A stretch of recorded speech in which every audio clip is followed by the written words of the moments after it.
개인 사업자분들은 세 가지만 기억하시면 돼요.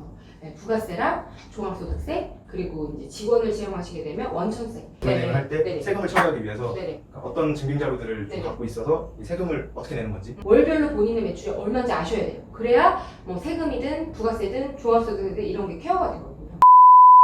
그러면 다음 질문입니다.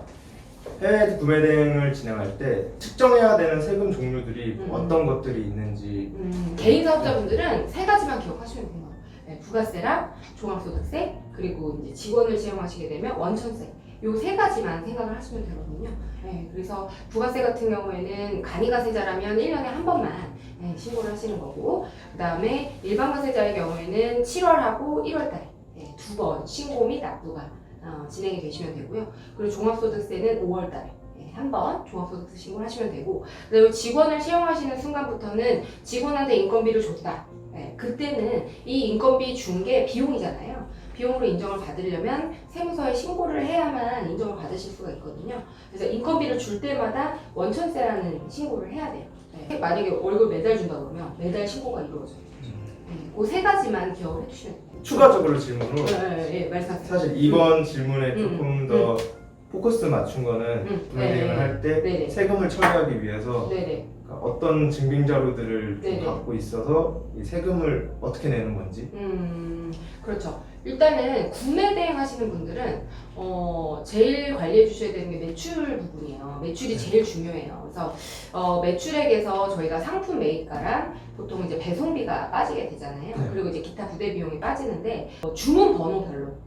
보통은 저희 구매 대행 하시는 분들은 구매 확정일 기준으로 이제 확정이 되면 그때 이제 매출 주문 건수가 나오잖아요. 그거에 대해서 다 정리를 해두시는데, 일단 상품 매입가, 상품 매입하신 그 금액, 그래서 매입하신 그 영수증, 송금했으면은 이제 송금 내역이라든가, 카드로 결제했으면은 카드 내역이라든가, 그런 것들을 관리해 주셔야 되고, 그다음에 배송 같은 경우에는 배송비, 배송비 내역이랑 그다음에 배송비 송장 번호. 이런 것들을 주문 번호별로 다 따라가서 정리를 해놓으셔야 돼요. 그게 제일 중요하고, 그래서 저는 만약에 해외에서 구매 대행 할 때 카드로 결제하시는 경우가 있거든요. 그 상품 매입용 카드, 그리고 배송비용 카드는 따로 관리를 해놓으라고 말씀드리거든요. 그거 외에 이제 개인 카드는 또 별도로 해서 사업용 신용카드로 국세청에 등록을 해도, 비용으로 인정을 받으려면 기본적으로 세금계산서, 신용카드, 현금영수증 이 네 가지만 인정이 돼요. 그리고 만약 인건비를 줬다. 인건비는 이렇게 쓸 수가 없으니까 인건비는 이제 세무서에 신고하는 아까 원천세라는 거, 요 5가지만 비용으로 인정이 될 수 있는 적격 증빙에 해당되거든요. 그래서 대부분 이제 신용카드로 이제 사용을 하시는데, 그래서 신용카드 사용하실 때는 이제 상품 매입을 하시는 배송비를 결제하시는 그 카드랑, 그다음 해외 결제하시는 거, 그거랑 그다음에 별도 이제 생활하시는 데 쓰는 그런 비용들은 또 카드를 분리해서 좀 쓰시는 그런 습관이 중요해요. 하나의 카드로 다 몰아놓으시면 돼요. 그렇죠. 근데 이제 또 신용카드 결제가 아니고 이제 상품 할 때 그 바이어들한테 송금을 하시는 경우도 있거든요. 그러면 그 송금 내역을 좀 잘 관리를 해놓으셔야 돼요. 그래서 정리를 하면은 해외 구매 대행을 생각을 하고 계시면 최소 카드 3개. 그렇죠. 필요해서 매입하는 그럼 너무 좋죠. 매입하는 카드 따로 넣고, 배송비 카드, 배송비 카드 따로 넣고, 개인 생활 카드. 그러면은 좀 그래도 구분해서 관리가 좀 쉬워질 거고, 그 개인 사용 카드라고 하는 거는 뭐 저희가 뭐 컴퓨터를 구매할 수도 있고, 그다음 사업을 하시면서 또 식사를 하실 수도 있고, 그다음에 뭐 비품을 구매하실 수 있잖아요. 각종 뭐 사무용품들도 구매하실 수 있고, 그런 비용들은 이제 그 카드로 결제를 하시는 거죠. 근데 제가 알기로 이거 제 채널도 대다수가 그냥 부업 1인 창업이라서 1인 창업 같은 경우에는 식사비나 이런 게 세제가 안 된다고. 그렇죠. 원칙은 그거는 이제 접대비로 비용 처리가 되거든요. 그래서 식대 같은 경우에는 이제 접대비로 비용 처리가 되는 거랑 한도가 있어요. 세법상 한도가 있고, 말씀은 부가세와 종합소득세가 있는데, 부가세는 공제되지 않아요. 식대에 포함되어 있는 그 부가세를 신고할 때는 공제가 되지 않지만, 종합소득세 때는 연간 2,400만 원에다가 플러스 매출액에 따른 어떤 일정 금액이 더해지거든요. 그 금액을 한도로는 이제 비용 처리가 가능하세요. 식대로요? 원칙은 사실 때는 뭐 그냥 개인적인 사용 비용에 해당이 되긴 하지만, 예, 뭐또 뭐 사업을 하시면서 뭐 이렇게 같이 또 수입하시는 분들이랑 식사 자리도 있으실 수 있고, 예, 그런 취지로 접대비가 비용처리 되는 거지. 원칙은 뭐 사실 개인적으로 쓰시는 경우가 많아서 아마 그렇게 말씀하시는 것 같고, 근데 어쨌든 식대는 그렇게 접대비로 비용 처리가 된다고 보시면 됩니다. 네. 새로운 걸 알아가네. 네. 그리고 원래 안 되는 게 맞습니다. 뭐 미팅이 많이 없으시니까 네, 혼자 주로 하시잖아요. 네. 혼자 드시는 거잖아요. 그래서 원래는 뭐 그거는 세금 내고 드셔야 되는데 많은 분들은 또 하고 계시죠. 비용 처리 하고 계시긴 하죠. 좀 긴 질문인데 네. 그 온라인 사업을 네. 스마트 스토어를 처음 시작할 때 네네네. 세금을 전반적으로 어떤 것들을 준비를 해야 되고 네네. 그래서 1년을 한번 사이클이라고 생각을 했을 때 네네네. 처음 오픈부터 네네. 세금을 낼 때까지 네네네. 어떻게 내가 사업을 준비를 해야 되는지 네네네네. 좀 알려주시면 네, 그래서 제가 아까 말씀드렸듯이 개인 사업자분들이 생각하셔야 될 세금은 크게 세 가지밖에 없어요. 부가세, 종합소득세, 원천세. 근데 이제 원천세라고 하는 거는 직원들한테 이제 급여를 줄 때 급여 뭐 예를 들어 100만 원을 주는데 그 중에서 33,000원 뭐 소득세랑 지방소득세를 떼고 나머지 주는 거거든요. 근데 이제 그 금액을 가지고 있다가 납부를 하시면 되는 거고, 직원을 채용하기 전까지는 사실 고민하시는 게 부가세랑 종합소득세밖에 없어요. 네, 부가세랑 종합 1인 창업에 주로 해당이 되시고, 보니까 구매대행으로 한 1억에서 2억 정도까지는 혼자 하시더라고요. 네. 네, 그 정도까지는 충분히 혼자 하셔서 제가 볼 때는 일단은 그때 이제 부가세랑 종합소득세가 문제인데, 제가 그 구매대행 하시는 분들은 특히나 월별로 저희는 정산을 하도록 그렇게 말씀드리거든요. 근데 구매 확정이 한 15일에서 20일 정도에 나와요. 그러면 그거에 대해서 우리 상품 매입과 배송비 해서 이제 부가세 매출액을 일단 확정을 지으셔야 되거든요. 그래서 그거를 일단 먼저 정리를 해 놓으시고, 그러면 월별로 매출액이 나오거든요. 그거의 10%는 그냥 부가세로 저축을 해 놓으셔야 돼요. 그래서 저희가 매달 월별로 매출 정리해가지고 그 매출, 예를 들어 뭐 이번 달에 500만 원 나갔다. 그러면 그거의 10%는 그냥 부가세다. 그렇게 생각하셔야 돼요. 부가세는 어떠한 경우에도 줄일 수가 없어요. 네, 부가세는 뭐 줄여준다 하는 분들은 사기꾼이에요. 네, 부가세를 줄일 수 있는 방법은 없어요. 네, 그래서 제 생각에는 뭐 간이가세자라면 매출액의 이제 10% 거기에다가 한 30%를 곱해가지고 한 3% 정도 되는 건가요? 그죠? 10%에 30% 곱하면은 그렇게 해서 이제 따로 돈을 빼놓으시면 되는 거고, 네, 매달 매출이 발생하시면. 근데 또 이제 소득세도 좀 관리하셔야 되는데, 소득세는 연간 매출액이 나와야 저희가 예상이 돼요. 그래서 저희 같은 경우에는 10%에서 한 20% 정도를 매달 매출액에 한 10%에서 20% 정도를 세금으로 저축 통장을 만들어가지고 세금 통장을 만들어서 따로 이체를 해놓으라고 말씀드리거든요. 그러면 보통 그걸로 종합소득세랑 부가세가 거의 커버가 되시는데, 이제 업 단위로 7,500만 원 넘어간다. 순수익이 수수료로 받는 매출액이 한 7,500이 넘어간다. 그러면 조금 상담 받으셔요. 상담 받아가지고 더 비용 관리를 하셔야 되는 부분이고, 근데 7,500이 되기 전까지는 그렇게만 관리하셔도 충분히 세금이 커버가 되는 걸로 알고 있거든요. 맨 아까 제가 몰랐던 부분은 한 번 더 1년 단위로 관리하는 세금? 네, 종합소득세. 종합소득세. 부가세를 내고 난 나머지가 이제 저희의 순수입이 되는 건데, 네. 이제 거기에서 뭐 인건비 나간 거, 비용 쓴 거, 뭐 접대비 나간 거 이런 거 다 빼고 난 나머지가 이제 순이익이 되는 거거든요. 네. 그거에 대해서 종합소득세라는 세금을 5월달에 내시는 거예요. 6%에서 42%까지. 이게 누진적으로 증가해요. 부가세는 10% 단위세율이지만 종합소득세는 이제 소득이 늘어나면 늘어날수록 세금이 급진적으로 증가하거든요. 네, 그래서 보통 그 1억 기준으로 말씀드리면, 예를 들어 내가 구매대행으로 1억의 매출이 발생했다. 그거 거의 본인 순수입이시거든요. 네. 그러면 1억 연봉자 기준으로 1억 연봉을 받는 근로소득자들은 세금을 한 3천 정도 돼요. 네, 실수령액이 월 1,000을 벌지만 한 600에서 700만 원 정도가 순수입액이 되는 거거든요. 그걸로 예상하셔가지고 세금을 한 6천 정도가 원래는 내는 게 맞아요. 근데 그렇게 안 내고 계시죠. 네, 비용 처리를 해서 안 내고 계시긴 하지만 뭐 아무튼 그렇게 관리를 해놓으셔야 돼요. 그래서 10%에서 20%. 종합소득세 관리 통장을 따로 하나 만드는 게 네네, 그걸로 꿀팁이네요. 근데 종합소득세랑 부가세를 따로 관리하시면 좀 불편하시니까 저는 이제 세금 통장을 하나 만들어가지고 한 20% 정도는 돈을 빼놓고 매출액에 네네네, 매출액 20% 정도 해놓으시면 근데 이제 7,500이 넘어가면 거의 이제 매출액의 한 30% 정도까지 실효 세율이 나올 때가 있거든요. 그래서 그런 분들은 조금 상담 받으셔서 비용을 더 관리 받으셔야 돼요. 7,500 전까지는 그렇게 관리하시면 크게 무방할 것 같아요. 네, 20% 정도. 진짜 꿀팁이네요. 네, 따로 빼놓으셔야 돼요. 통장 따로 네. 이렇게 만드는 게 처음 사업하시는 분들이 이제 막 갑자기 매출이 늘어나고 돈이 많아지면 이거를 막 쓰기 시작하세요. 네, 맞아요. 집을 사고, 그다음에 차를 사고, 그리고 해외여행 나갔다 오고, 그다음에 다 써버려요. 명품 사고. 네. 그러고 나서는 이제 세금 낼 때 되면은 화내세요. 네. 난 번 게 없는데, 나한테 남는 게 없다. 통장에 남아있는 게 없는데 왜 세금 내라 그러냐. 그런 것들은 세금 내시고 즐기셔야 됩니다. 네.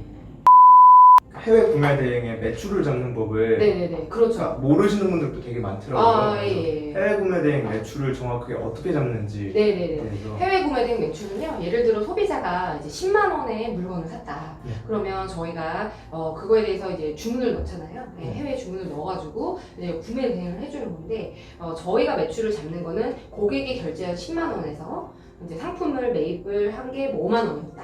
그리고 배송비가 2만 원이었다. 그러면 5만 원, 7만 원을 빼서 나머지 3만 원이 저희의 순수입, 수수료, 구매 대행 수수료 매출이 되는 거예요. 그래서 3만 원을 저희 매출액으로 잡아야 되는데 왜 해외 구매 대행이 항상 문제가 되냐면 국세청에 보고되는 매출은 10만 원이라는 거예요.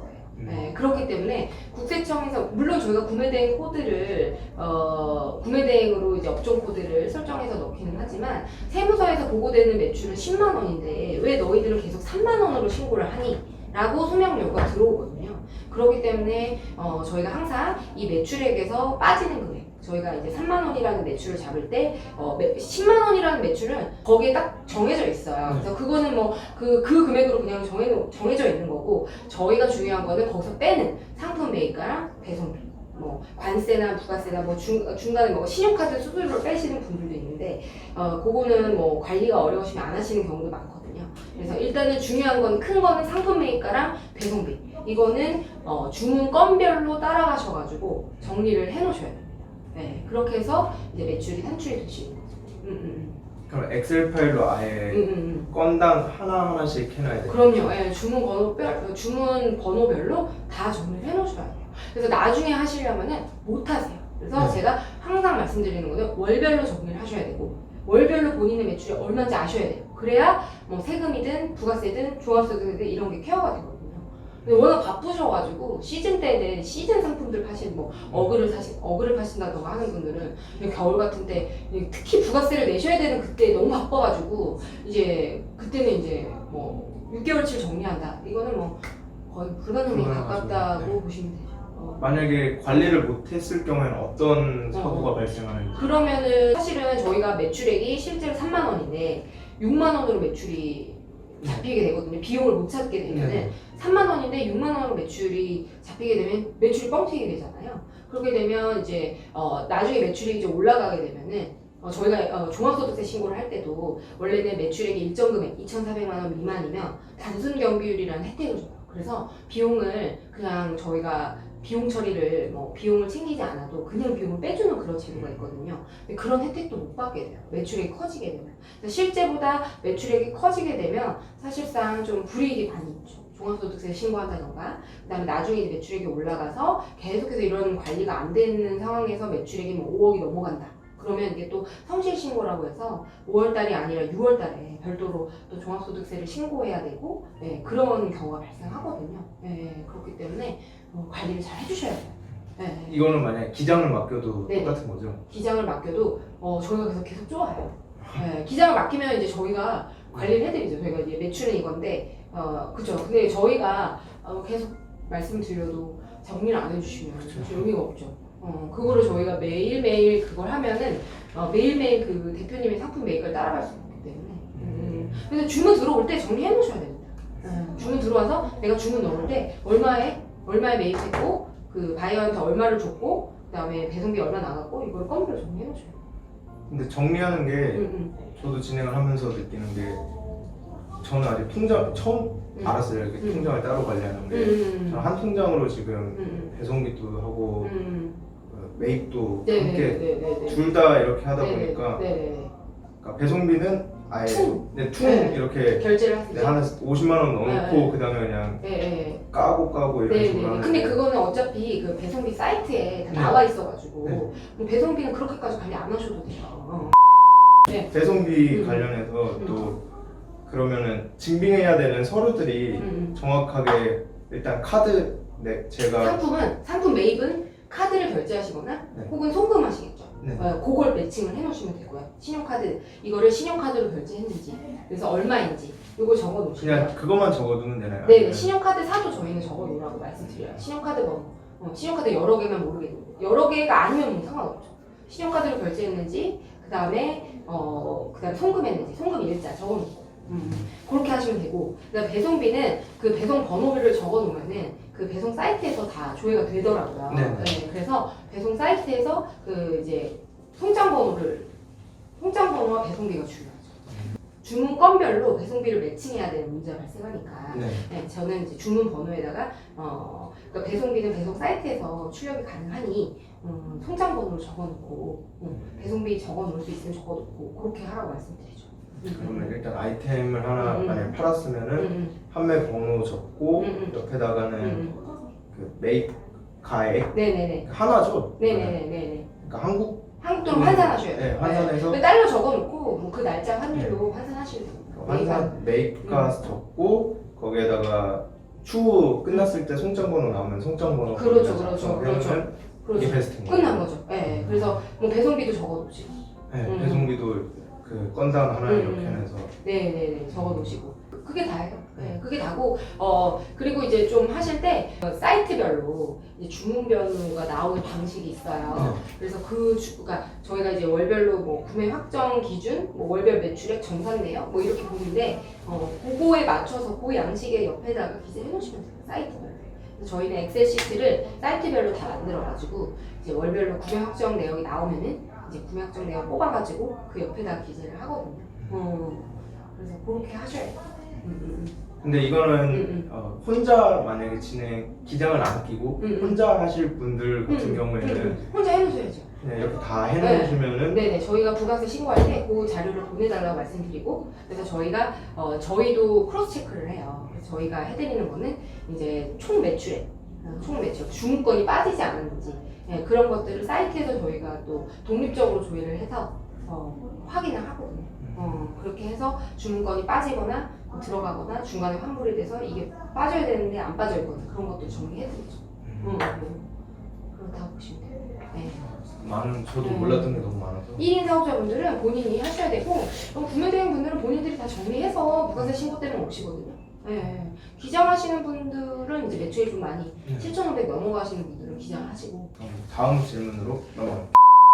사입을 했을 경우에는 어떤 자료들을 챙기고 있어야 되는지. 사입을 했을 때 수입을 하시는 거 말씀이시죠? 그때는 어차피 관세청 통해서 들어오시는 거니까 세금계산서가 발행이 되세요. 어찌됐든 수입하는 물품에 대해서는 우리나라 관세법상 무조건 수입세금계산서가 발행이 되기 때문에 그거는 크게 하고 관세사 사무실에서 알아서 진행해 주실 거예요. 그래서 매입 내역은 그렇게 준비하시면 됩니다. 오히려 병행 수입은 어렵지 않아요.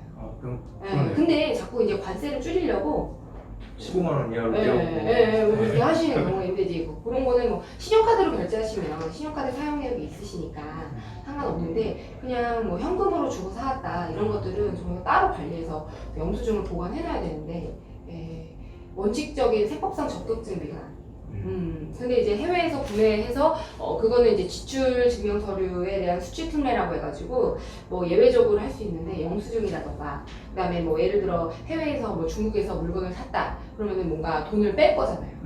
그럼 뭐 아니면 송금을 했다든지 송금 내역이든 현금 출금이든 뭔가 그 위안화를 출금한 내역이 있을 거잖아요. 환전했거나 그런 내용이랑 또 증빙을 하셔야 돼요. 확실히 병행 수입이 쉽네요. 병행 수입이 쉽죠. 그렇죠. 쉬워요.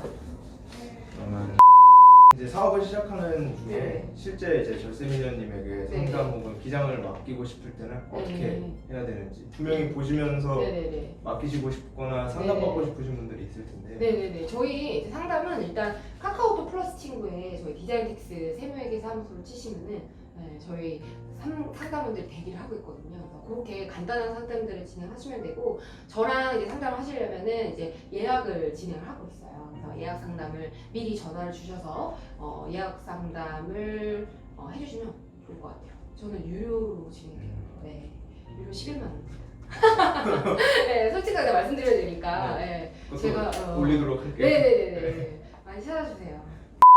어느 정도일 때 기장을 맡기는 게 가장 투자. 네, 투자를 할 때는 어떤 불이익이 없는지 명예가 그렇게 사업하고 있거든요. 이러면 세금 증명할 때도 좀 귀찮아지나요?